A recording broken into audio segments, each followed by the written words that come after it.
Hi friends, welcome back to இதேவனம். நம்ம இதேவனத்தில் ஃபஸ்ட்டு பழுத்த அத்திப்பழம் இருந்தாங்க.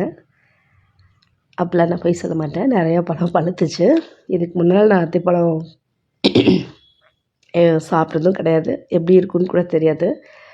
ஸோ அதனால் அரைவாசி கால்வாசி அப்படி பழுத்திருக்கும் போதே பிச்சு பிச்சு வேஸ்ட் பண்ணிட்டேன். இதுதான் முழுசாக பழுத்திருக்கு பழம்.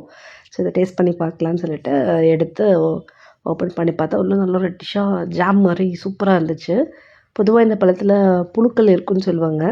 நான் அதையும் நல்லா டேஸ்ட் பண்ணி பார்த்தேன், ஒரு புழு கூட கிடையாது. என் ஹஸ்பண்டும் அதான் செக் பண்ணுறாரு. செக் பண்ணிவிட்டு சரி ஃபஸ்ட்டு அவர் டேஸ்ட் பண்ணட்டும்னு சொல்லிட்டு அவர் டேஸ்ட் பண்ணி பார்த்தாரு. நெக்ஸ்ட் எனக்கு கொடுத்தாரு. இதோட ஸ்மெல் வந்து சூப்பராக இருந்துச்சுங்க. அப்புறம் டேஸ்ட்டும் செம்ம ஸ்வீட்டாக செம்மையாக இருந்துச்சு. நான் அத்திப்பழம் இப்போ தான் சாப்பிட்றேன். டேஸ்ட் சூப்பராக இருந்துச்சு. என் பசங்களை கூப்பிட்றாரு சாப்பிட்றதுக்கு. என் பசங்களும் பெருசாக அத்திப்பழம்லாம் சாப்பிட்டது கிடையாது.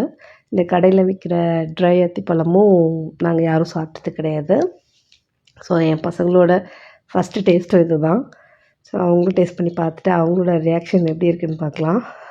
பார்க்கணுங்க புதுசாக. ஸோ டேஸ்ட் பண்ண போகிறாங்க.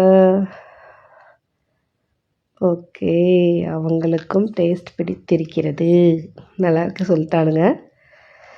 நெக்ஸ்ட் வீடியோ சீக்கிரம் அப்லோட் பண்ணுறேன். தேங்க்யூ.